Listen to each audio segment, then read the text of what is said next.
शीय जीवापासून आजचे विकसित सजीव आपण कसे झालो याची ही विलक्षण गाथा आहे. तयार व्हा, कारण ही कथा खरोखरच विलक्षण आणि मनोरंजक आहे.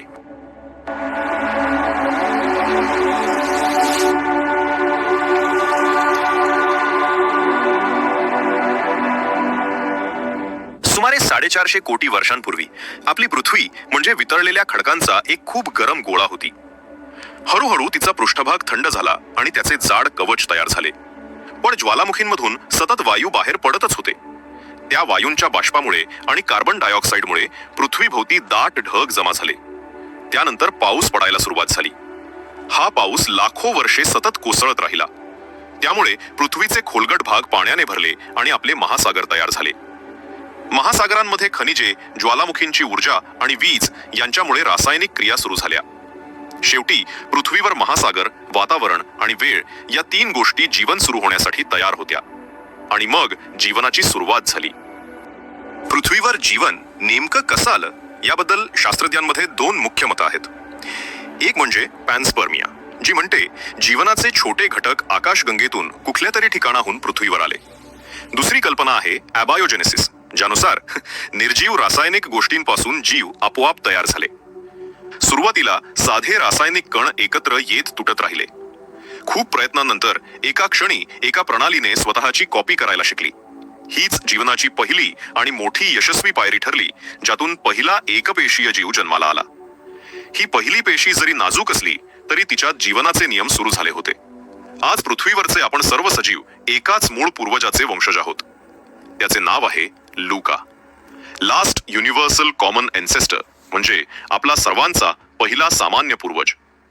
लुका हा जीवसृष्टीचा पहिला सदस्य नव्हता, पण तो पेशींचा समूह होता, ज्यातून आजचे बॅक्टेरिया, आर्किया आणि मोठे जीव युकेरिया असे 3 मुख्य प्रकार वेगळे झाले.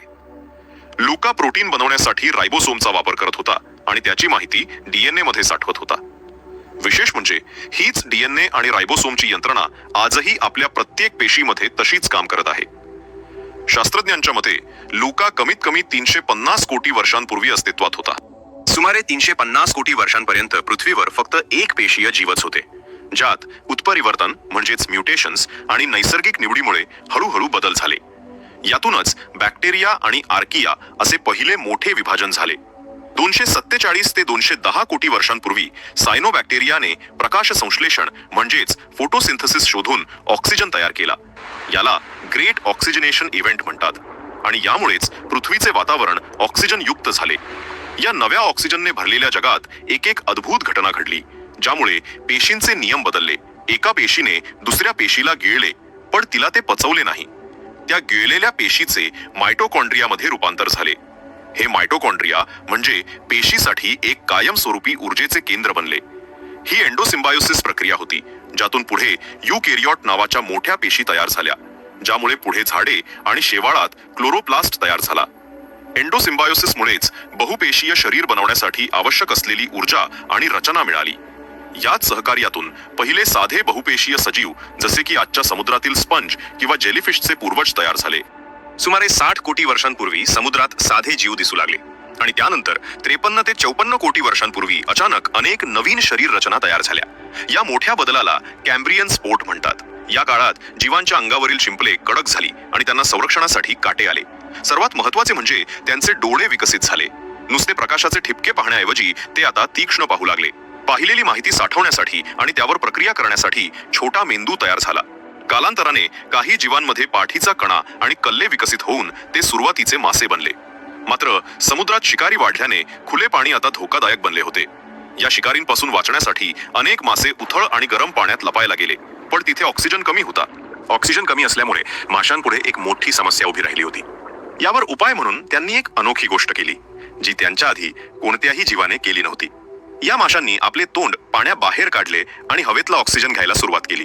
सततच्या या प्रयत्नातून हजारो वर्षात त्यांच्यात हळूहळू साधी फुफ्फुसे विकसित झाली. यामुळे त्यांना पाणी आणि जमीन अशा दोन्ही ठिकाणी श्वास घेता येऊ लागला, ज्यामुळे ते दोन्ही ठिकाणी राहू शकत होते.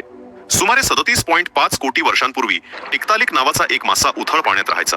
तो आपल्या मनगटासारख्या कडक कल्ल्यांचा वापर करून चालायचा आणि श्वास घेण्यासाठी मान वर करून हवा घेत असे. फक्त 10 कोटी वर्षांनंतर टिक्तालिकचे वंशज अॅकॅन्थोस्टेगा नावाचे जीव तयार झाले. यांच्या कल्ल्यांना आता चक्क बोटे आली होती. हे जीव अजूनही पाण्याचे प्रिय असले तरी त्यांना नवीन संधी देणाऱ्या जमिनीच्या किनाऱ्याची ते चाचणी करत होते. सुमारे 36.5 कोटी वर्षांपूर्वी अॅकॅन्थॉस्टेगाने जमिनीवर पहिले पाऊल टाकले आणि पहिले खरे उभयचर तयार झाले. हे उभयचर फुफ्फुसांनी श्वास घेत होते, पण त्यांची अंडी कोरडी होऊ नयेत म्हणून त्यांना अजूनही पाण्याची गरज होती. 6 महीने से YouTube शॉर्ट्स डालकर भी फेमस नहीं हुए और सब्सक्राइबर्स भी नहीं बढ़े, तो आप कुछ ना कुछ गलत कर रहे हो.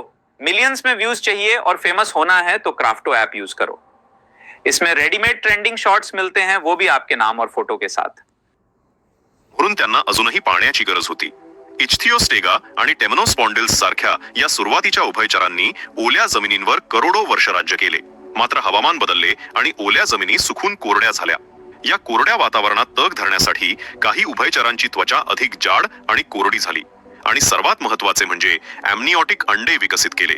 या अंड्यात स्वतःचे पाणी सुरक्षित असल्याने ते जमिनीवर टिकू शकले. हा उत्क्रांतीतील एक मोठा बदल ठरला, ज्यामुळे जीवांचे 2 मोठे वंश तयार झाले.